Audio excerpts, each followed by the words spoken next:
Yeah! YouTube, what up? Welcome to another edition of Wrestling with Watts. I'm your host, Watts. And today, we're talking about that Liv Morgan versus Rhea Ripley match. Now, I like the match. The match was a good match. It was fun. It was fun to watch. At this point, I'm just happy that they're closing the book on this entire thing. At least I hope that they're closing the book on this, because at the end of the day, it should be like a loser leaves, like quietly leaves Raw situation. I don't want to see Liv Morgan going after the title again. And if she's gonna go after a title, go after the women's WWE title or something like that. They already teased Io Sky versus Rhea Ripley. And to be honest, I personally feel like the wrong person won. I feel like just giving the title to Rhea Ripley at this point, it would have been cooler if she walked out and she had to basically find a new fight. Put her in a Royal Rumble. Give her an impressive showing in the Royal Rumble. Maybe not give her the win.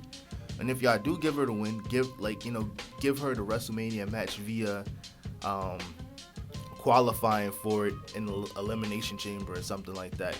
That's what would have made it worthwhile to me, because you gotta make Rhea Ripley feel important outside of being the champion too. Like, I get the Netflix premiere, and that's the road that they was going, and eventually she was going to win the title again regardless. But what makes legends is when they can be important without the title being involved.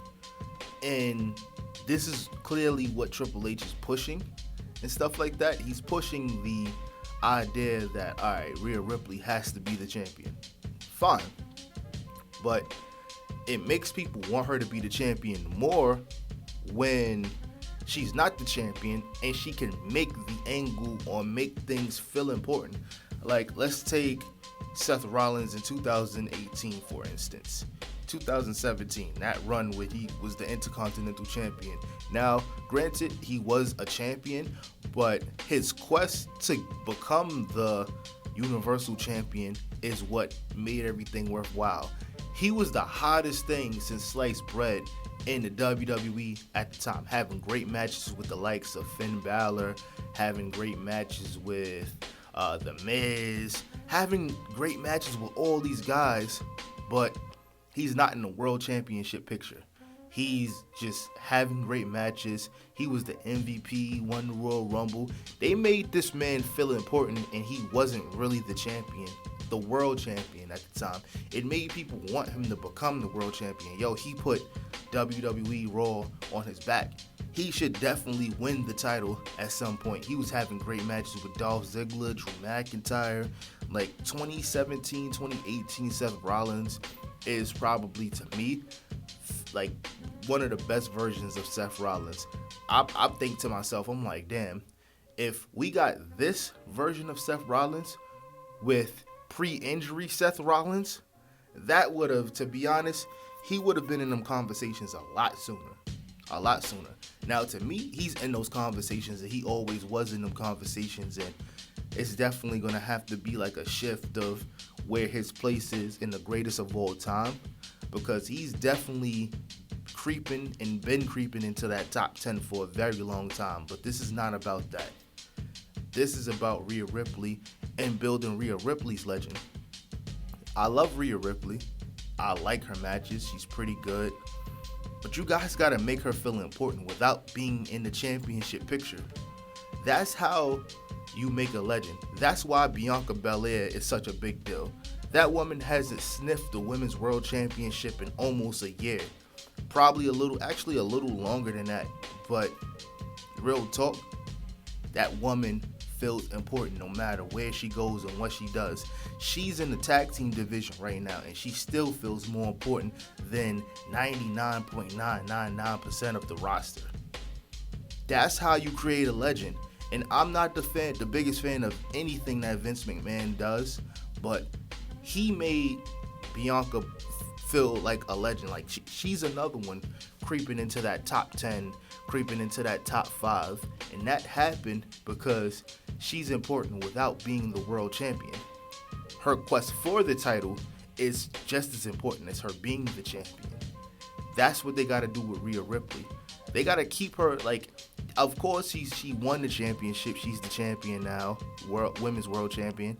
But she has to lose that title eventually. And when she does lose the title again, keep her away from the championship for a while. Give her feuds. Make her have to climb back up that ladder. She lost the title and she didn't really have to climb back up the ladder. She was always in and out of the feud with Liv Morgan.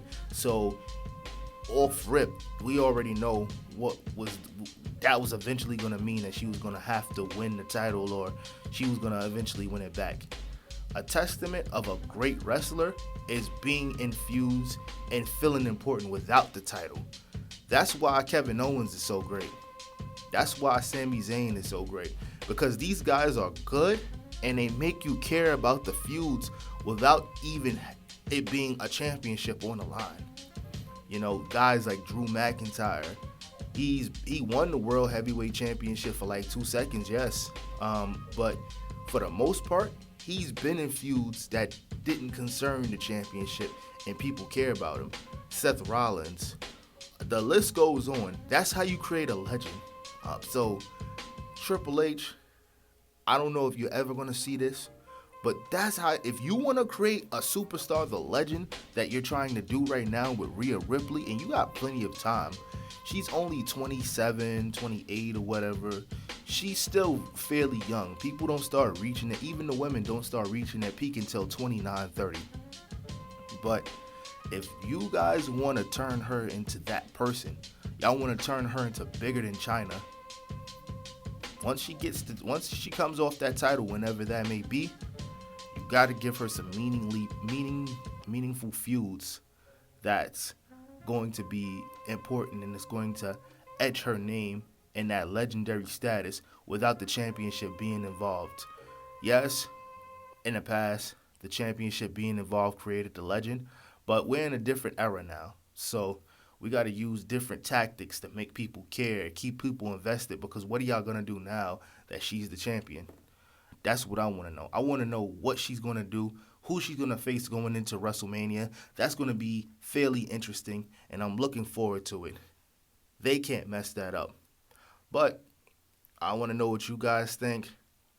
Like I said before, even though the Raw on Netflix was cool, very much anticlimactic. Very much what's going on now. Very much confused, but it is what it is. Ladies and gentlemen, I am running on like 2 hours of sleep. I did a double at my job. I was watching Raw while I was at work. Then I came back in bright and early, 7 a.m. NY time. But you know, we still cooking. It is what it is. We great out here. This content has to come out. But yo, I'm out. Peace.